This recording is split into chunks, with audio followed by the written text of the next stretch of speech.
अफगानिस्तान में पाकिस्तान का बड़ा हमला। काबुल में 5 जगहों पर हमला किया गया। काबुल हमले में 400 की मौत, 250 घायल बताए गए हैं। अब जरा सोचिए, 400 लोगों की मौत बताई गई है। पाकिस्तानी वायुसेना ने हमला किया।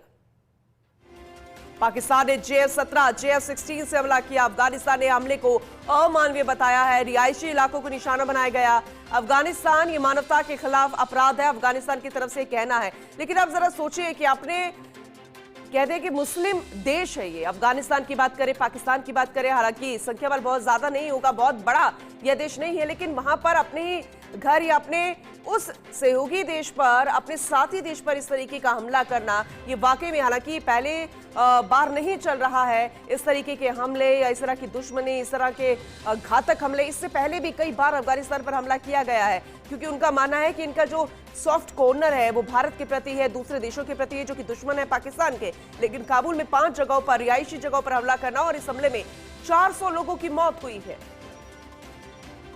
आम नागरिकों के घरों, शिक्षण संस्थान, अस्पतालों को निशाना बनाया गया है, जो कि अपराध है, अफगानिस्तान का कहना। और कहा कि चाहे जानबूझकर किया गया हो या गलती से, यह एक युद्ध की शुरुआत है। धमाकों से काबुल दहल गया है। जरा तस्वीरें जरा देखिए, डरा देने वाली है। और 400 से ज्यादा मौतें होना अभी तक सामने आया है, 250 घायल। क्रिकेटर राशिद खान का भी बयान आया।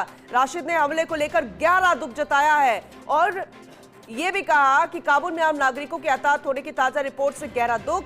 आम नागरिकों के घरों, शिक्षण संस्थान, अस्पतालों को निशाना बनाया गया है, जो कि अपराध है। और जाहिर सी बात है, यह एक युद्ध अपराध है और ऐसी स्थिति उत्पन्न करना ये डराने वाला विषय है। लेकिन अपने ही अंदर खाने, अपने घर में ही न जाने कितने ग्रुप्स ऐसे पाकिस्तान ने बना लिए हैं कि आए दिन इस तरह के हमले, कई बार पाकिस्तान के अंदर ही वो कई बार हमले करवा देता है। लेकिन आखिर कौन है इसके पीछे का सरगना, कौन है या आतंकवाद का पनाहगाह कौन है, ये देखने वाली बात होगी। क्योंकि बार बार ये कहा जाता है कि कई बार इस तरह की दुश्मनी निकाली जाती है, कोई बात नहीं मानी जाती तो इस तरह से हमले कर दिए जाते हैं। लेकिन इस बार अफगानिस्तान पर, रिहायशी जगहों पर, अस्पतालों में भी इस तरह से हमले करना, इसके पीछे का मकसद क्या होगा, पीछे का कारण क्या होगा। और पाकिस्तान के लिए कहा जाता है कि यहाँ की सरकार जो है वो सेना चलाती है, तो फिर ये सेना और सरकार का जो आपसी सामंजस्य बैठा और इस तरह से अफगानिस्तान पर हमला करना, आखिर कारण क्या रहा। धमाके से किस तरह से काबुल दह गया है, 400 से ज्यादा मौतें, 250 घायल। और ये कहा जा रहा है कि युद्ध अपराध है और चाहे गलती से हो या जानबूझकर किया गया हो, इसे बख्शा नहीं जाएगा। लेकिन अफगानिस्तान की स्थिति ऐसी नहीं, आर्थिक रूप से कमजोर है, संख्या बल के रूप से कमजोर है, छोटा देश है, लेकिन फिर भी इस तरह से हमला उस पर होना ये गंभीर सवाल खड़े करता है।